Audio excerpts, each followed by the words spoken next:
Hey guys, what's up, RedExions here and welcome back to this brand new video.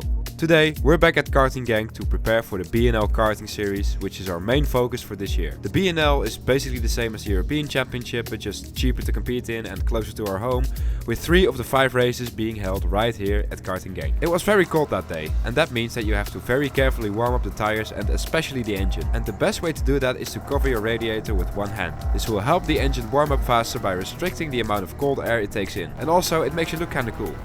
You know what else would make you look cool? Being a subscriber to my channel. We're trying to get this channel to 100,000 subs, and if you sub now, you'll be part of the I was cool before Red hit 100k club. Anyways, it was all going relatively well until the driver behind us temporarily forgot where to brake for the first corner and managed to give a whiplash to 2 drivers at once.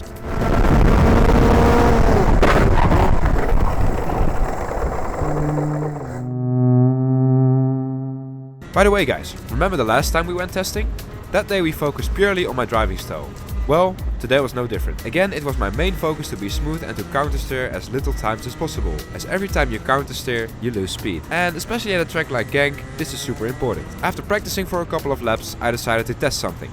I waited for a fast driver and decided to stick behind him a little while, to see if I was able to keep up with him and where I was losing time. So we let him pass and then try our best to keep up with him. What's actually quite funny is that Yuri, the driver ahead, is a regular viewer of the channel and a very active member of our channel's Discord server.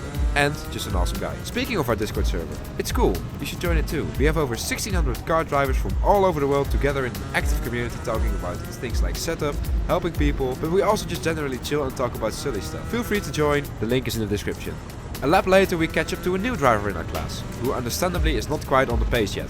Yuri goes for the overtake but overcooks it slightly, which allows the 350 to do a switchback maneuver, which then results in a little bit of a ding-dong battle here on the main straight, but Yuri pulls ahead and we profit from the chaos by just following Yuri through. Whenever someone goes for an overtake, make sure to also profit from the chaos. The easiest way to do this is to just literally follow the guy ahead through as he does the work for you. Also, a tip for new drivers, if you get overtaken by some faster guys, don't try to re-overtake them. Instead, just follow them through and try to learn from their lines, breakpoints, etc. It's better for the both of you, because if you end up battling, you'll just both lose valuable track time. So a few laps later, and you see that Yuri isn't really pulling away from us. Actually, we are gaining on him. Our main weakness of always having poor exits seems to be largely gone. So much in fact that I might even spy a dive bomb coming soon.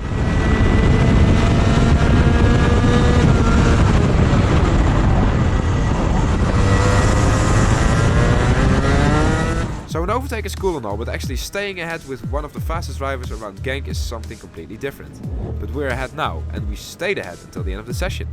So it's safe to say that the tips we got from our coach are definitely showing their effect now. So now that we've got a solid base of our driving style, let's see if we can find some more time in our setup. On this particular day we were still running our 2021 Tony kart, and even though it still works, the chassis had definitely seen some better days. Kart chassis is what determines how well the kart handles, and as you do more and more laps on it, the stiffness slowly wears out. To get some extra stiffness back into the chassis, you can play around with a torsion bar in the front, replacing it by a stiffer one. Torsion bars are a great way to add variety to your setup, so you should definitely consider getting some. Maybe you'll get some discount codes soon if you follow me on Instagram.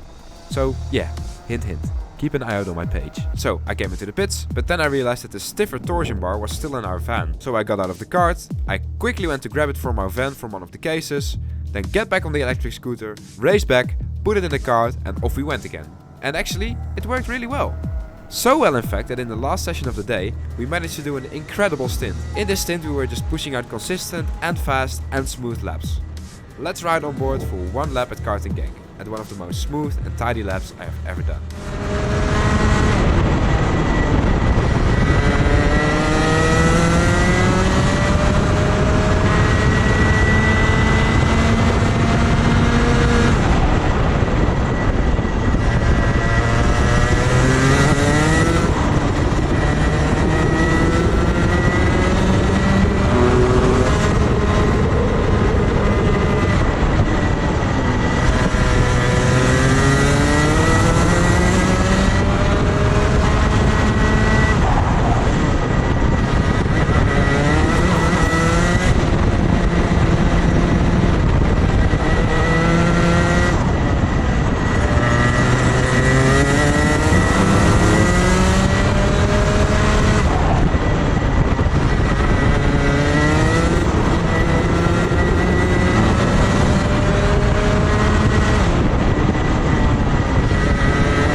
So yet another successful testing day done.